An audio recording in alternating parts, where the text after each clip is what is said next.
the Chase Thomas Podcast, for people who have nothing but time to kill. Road very soon, if they're not already back. Yeah.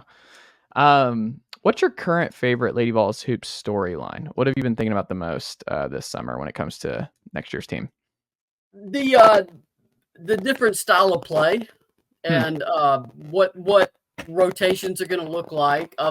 People always ask me who's going to start. I'm like, I mean, I don't know. It would be helped to see a practice. I don't see how you keep Talasia Cooper off the floor, in my opinion. I mean, I just got to see her practice a little, and wow, that she is good.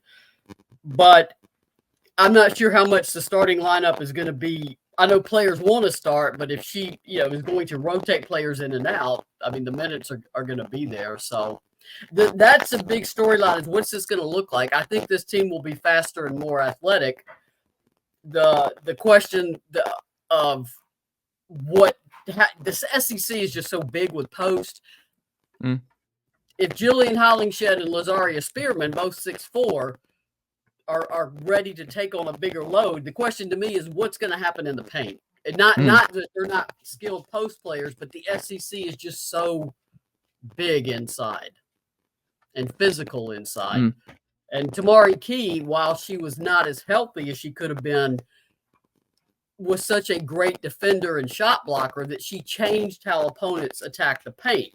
And when Tamari wasn't in the game, they attacked the paint a lot more. So you're not going to have that 6'6", 6'7" shot blocker patrolling the paint now. So that's my biggest question. What's it going to look like inside? Do you think Kim Caldwell's style will alleviate a lot of those concerns? Some of it will, but a lot of it will, particularly if you're harassing the other team a lot and you're scoring as quickly as you can.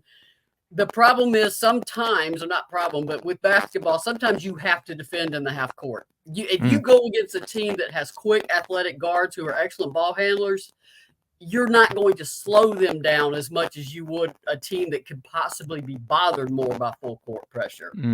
Those guards are going to be able to get the ball down the floor. And then when you have to fall back into a half court defense, what does that look like, particularly inside?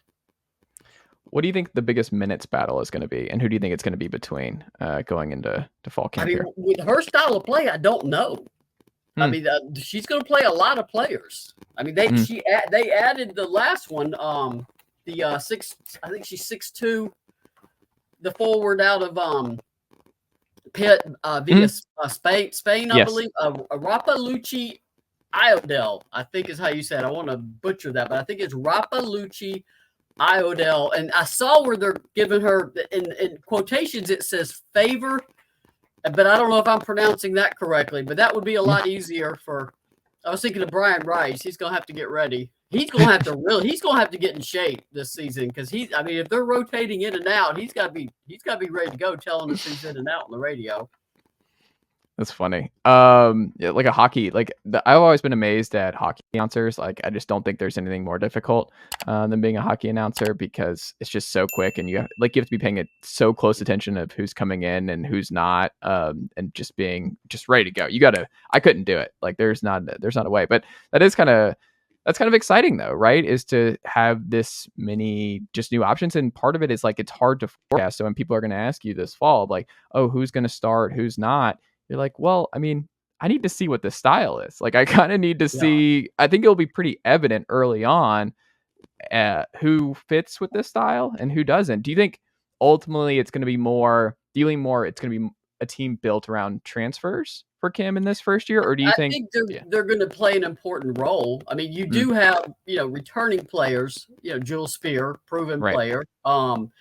Avery Strickland, I mean, she basically lost her sophomore year to concussions. I mean, she gets a concussion. 2 days later, she gets another one. I mean, that how concussion protocol is now. There was a Smokies player that horrible collision in late June in the outfield between, it was the first baseman, I think second baseman and right fielder, all converging on one of those Bermuda Triangle balls. I mean, he was out cold. They had to bring an ambulance onto the field. He was, he's okay, but he's still not back. And we're a month now. So that kind of concussion, especially her getting two back-to-back, pretty much cost her most of her sophomore year. she is athletic. She was a multi-sport star at Farragut High School, and I'm intrigued to see where I think she will fit into this system. I think it will be a good system for Avery. The transfers, I mean, they're outstanding. I mean, Spencer, Ruby Whitehorn. I mean, she's a tremendous player. So Nicely done, nephew. The Chase Thomas podcast. Hell yeah.